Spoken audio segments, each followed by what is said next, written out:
Eles resolvem a eficiência, mas eles não resolvem a eficácia da questão, né? Que é a qualidade dos repositórios que ela está perguntando, que ela está se perguntando para gente. E aí entra isso que a gente está pensando, né? Essas abordagens que nos permitem um salto, elas estão pensando nas qualidades desses repositórios também, o que se tem para ser acessado, de algum modo. E aí entra a avaliação.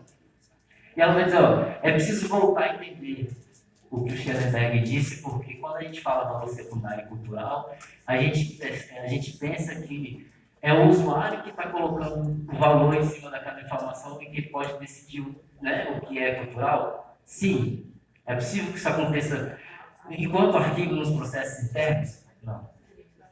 Por quê? Porque a referência dos arquivos é sempre os processos internos de tomada de decisão. O valor secundário, no fundo, ele é uma evidência do valor primário ainda mais reforçada. Então, volte para a capa base, né? Parafraseando o Mano Brown. Volte para a base, faça seu trabalho aqui na base. E a potencialidade informativa é um processo consequência daquilo que você está fazendo, né? Essa informação não é desqualificada porque ela é redundante, ela é rotineira, ela é repetitiva. Não, essa informação tem muita qualidade, porque, inclusive, né, os processos das tecnologias estão indo para minerar essas informações, para entender, né, eu preciso explorar o conteúdo, mas antes de explorar o conteúdo, eu preciso fazer o dever de casa. Né, é meio que isso. E o valor secundário seria isso, né, permitir com que eu possa ter referências das ações que foram tomadas. É isso que é o meu valor secundário, é o primário duplicado. E a preservação ela vai se perguntar como a gente preserva para hoje ou para amanhã, afinal. Né? O que nós estamos fazendo? Né? Aí ela vai relacionar a preservação à autenticidade. Né? A questão da cadeia, né? De entender não alterar essa informação, esse processo, né? Dentro desse processo de andança do documento, né? Esse processo que ele está fazendo, e voltar, obviamente, a preservar essas relações internas. Eu volto a isso, porque isso é importante, porque muitas vezes a gente pensa em usuário, a gente fala em questão cultural, a gente fala em tal, e eu acho que a gente dá uma viajada, sabe assim? Porque a gente pode estar colocando muito mais salto, e eu falo isso por mim também, né, gente? Não é algo, estou falando da gente, né? A gente pode estar colocando muito mais salto na possibilidade do que eu tenho que a base me dá. Né? Eu preciso voltar para isso. Eu preciso entender essas comunicações internas, eu preciso entender as estruturas que produzem essas informações, eu preciso ser um pesquisador, eu preciso ter uma noção crítica, eu preciso, né, analisar isso que está acontecendo na comunicação interna. E aí eu vou passar a palavra para o senhor Maria, que vai dizer como isso pode ser vislumbrado do ponto de vista perspectiva de um currículo, né? Professora, ela que...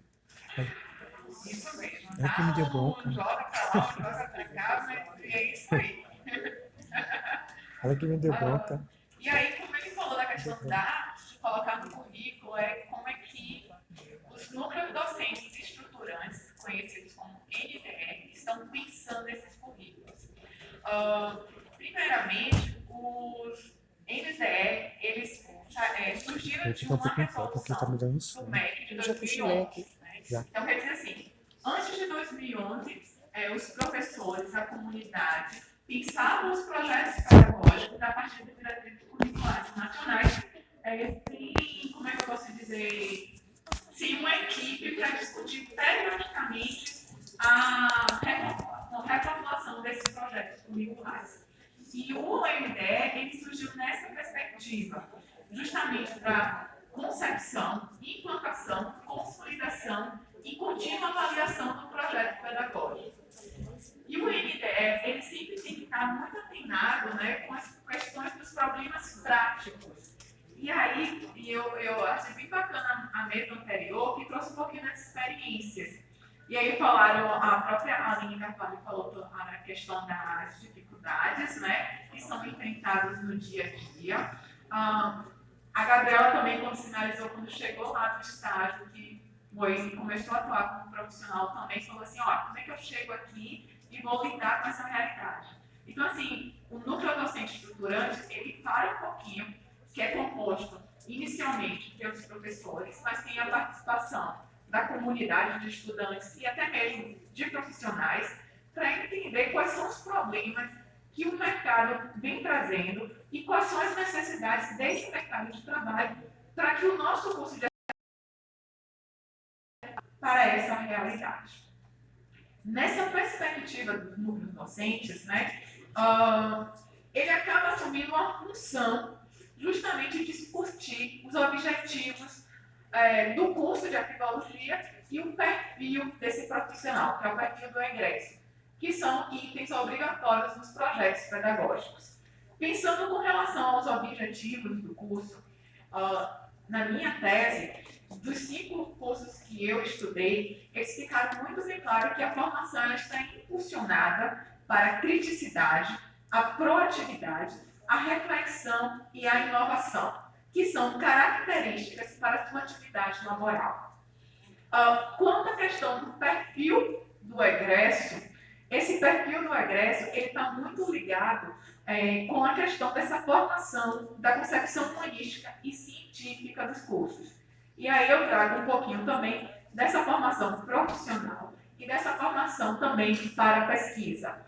Tanto que, na própria relato dos coordenadores dos cursos, eles comentaram da inserção de componentes curriculares na área de educação, justamente por conta de uma necessidade do mercado. Que necessidade é essa? Formação de arquivistas que estejam atuando também, que estejam fazendo mestrado e doutorado e venham para ser professores, para ser docentes, que é a minha realidade, né? Porque quando eu fiz a minha graduação na UFRGS, por exemplo, a gente não teve, na época, eu não digo na época, a possibilidade de pegar uma disciplina, se eu estivesse pensando em ser professora, já para poder trilhar o meu caminho nessa direção de ser docente. Pensando nessa formação, também na pesquisa, evidenciou isso, que os cursos de arquivologia no Brasil, dos 16 cursos, 6 deles já têm o componente relacionado com a educação.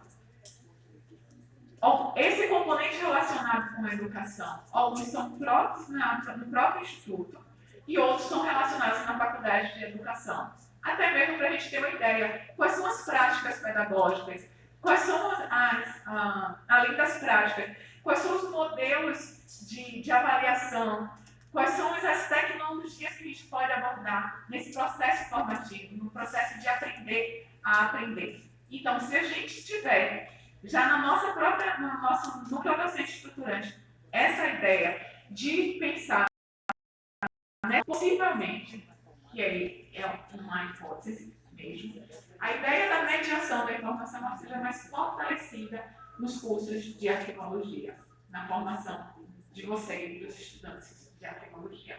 Então, pensando nisso também, aí eu trago um pouquinho o Thomas Say, que é um autor canadense, e ele diz lá que os objetivos do curso de arquivologia deveriam não estar voltados apenas à questão das competências, mas às questões das atitudes, né? De como é que você toma uma decisão, de como você se enxerga para tomar uma decisão nesse espaço que você está atuando, de ser da atitude. Os núcleos docentes estruturantes também estão revendo, reformulando os seus currículos para essa linha. E aí também por isso que ficou muito bem claro que a teoria crítica, que é essa teoria, né, de reflexão, teoria de a questão ética envolvida, a questão do diálogo, ela coexiste com a teoria crítica, que é a teoria ainda dessa visão funcionalista, de uma visão positivista no currículo. Claro que a tendência que a gente tem observado, principalmente nas pesquisas, é que a teoria crítica ela se sobressaia nessa nova realidade. Passando para isso, eu falo um pouquinho da como é que o núcleo docente estruturante do curso de arquivologia da UFRGS está pensando e trabalhando a reformulação do seu projeto pedagógico.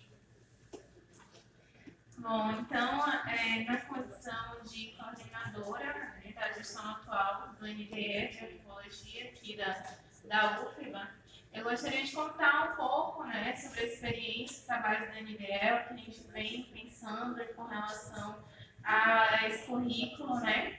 Importante ressaltar aqui que essa proposta ela vem sendo desenvolvida desde 2017, então ela contou com a contribuição de muitos docentes, né, a professora Maíra, o professor Rodrigo, nós temos o professor Giriane aqui presente, o professor Derek também, o professor Rayan lá no fundo também. Então, é uma proposta, né, colaborativa e que já tem aí um tempinho, né, de reflexão e de análise, né, e ainda estamos na seara aqui da proposição, tá bom? Então, lá em 2017 se sentiu a necessidade de pensar a estruturação do currículo de arquivologia, né, a partir das demandas do MEC. Então, o objetivo dessa reestruturação é justamente atender às diretrizes do MEC, que a gente tem percebido que estão trazendo mais para esse lado, né, da consciência crítica, como a professora Maíra trouxe.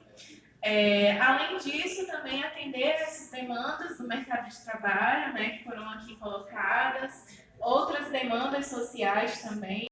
Além disso, também tivemos que dar conta dessas exigências com relação à curricularização da extensão, né, trazer um protagonismo maior para o estudante, né, com relação a essa aproximação com a sociedade, né, universidade, sociedade, e também a incorporação de temáticas sociais.